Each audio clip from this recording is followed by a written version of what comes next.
Mengapa Stephen Miran menganggap tarif bisa berhasil? Oleh Sam Sutton. Banyak ekonom percaya bahwa agenda perdagangan Donald Trump akan menguji ketahanan ekonomi AS seiring melambatnya pertumbuhan global.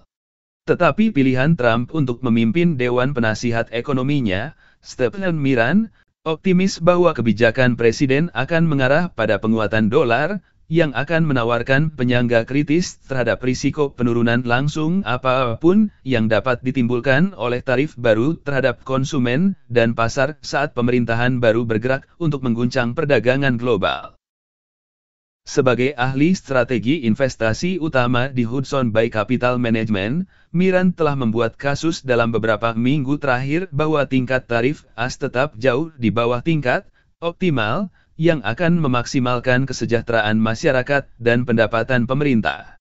Dan terlepas dari malapetaka seputar rencana tarif Trump, yang dapat mencakup tarif universal dan pungutan 60% atas impor Cina, Miran mengatakan dolar terapresiasi terhadap mata uang lain selama perang perdagangan terakhir dan kemungkinan akan melakukannya lagi, sehingga mengimbangi dampak buruk apapun bahwa kenaikan harga mungkin terjadi pada konsumen. Ketika mata uang negara pengekspor melemah, kekayaan real dan daya belinya menurun, tambahnya. Karena warga negara eksportir menjadi lebih miskin sebagai akibat dari pergerakan mata uang, negara pengekspor membayar atau menanggung beban pajak, sementara Departemen Keuangan AS mengumpulkan pendapatannya. Tetapi tujuan tarif, setidaknya dari sudut pandang Miran, bukan hanya untuk melemahkan ekonomi negara lain sambil menghasilkan pendapatan bagi AS, Trump juga ingin meningkatkan manufaktur dan ekspor domestik yang akan menyiratkan melemahnya dolar. Untuk itu, tarif baru, atau ancaman tarif yang lebih tinggi, dapat digunakan sebagai pengungkit untuk memaksa negara lain menyetujui kesepakatan perdagangan baru untuk memenuhi prioritas tersebut. Karena tarif positif USD, penting bagi investor untuk memahami urutan reformasi pada sistem perdagangan internasional, tulis Miran dalam catatan penelitian yang dia terbitkan setelah pemilihan Trump. Dolar kemungkinan akan menguat sebelum berbalik arah, jika hal itu terjadi.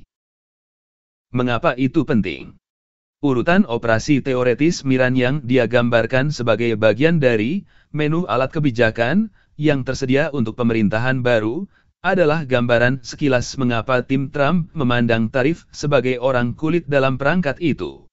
Ya, mereka dapat menghasilkan pendapatan, tetapi mereka juga dapat digunakan untuk melindungi industri dalam negeri dan mengambil konsesi dari negara lain dalam segala hal mulai dari nilai tukar hingga imigrasi.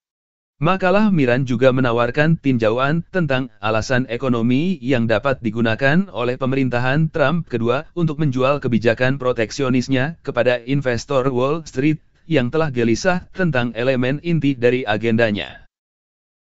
Pertanyaan utama Trump 2.0 adalah sejauh mana pasar keuangan dan kelas politik akan mampu meredam keributan yang akan menyertai setiap upaya untuk membentuk kembali perdagangan global, terutama jika hasil ekonomi terbukti lebih menyakitkan daripada banyak penasihat Trump berpendapat. Bahkan Miran mencatat bahwa setiap upaya untuk mengenakan tarif besar-besaran sambil beralih dari kebijakan dolar kuat lainnya akan menjadi tantangan. Ada jalan di mana kebijakan-kebijakan ini dapat diterapkan, tanpa konsekuensi material yang merugikan, tulisnya, tetapi itu sempit.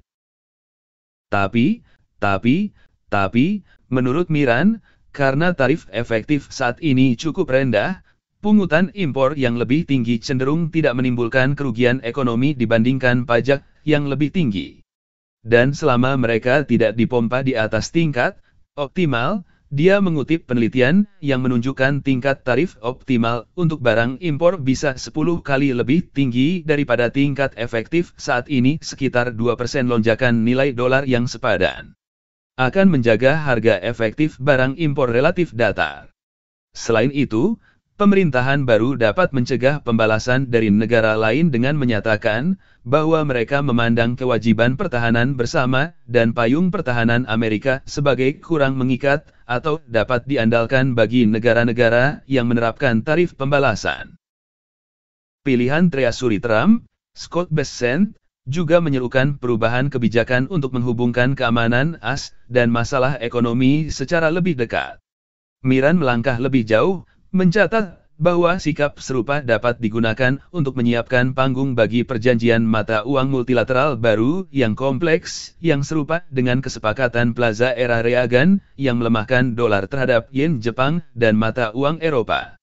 Kesepakatan dalam skala itu dalam iklim ekonomi saat ini akan mewakili konfigurasi ulang besar-besaran pasar perdagangan dan keuangan, dan kemungkinan besar akan menghadapi tantangan yang luar biasa baik di dalam negeri maupun di luar negeri. Mungkinkah itu terjadi? Miran berpikir itu bisa, tetapi akan membutuhkan jenis diplomasi yang berbeda untuk mencapai tujuan itu daripada diplomasi yang menghasilkan kesepakatan Plaza, dan campuran tongkat dan wortel mungkin sangat menantang untuk dilakukan dengan benar, tulisnya.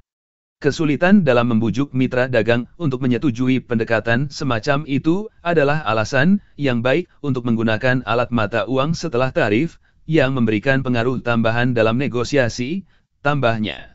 Jika kesepakatan mata uang tercapai, menghapus tarif bisa menjadi bagian besar dari insentif.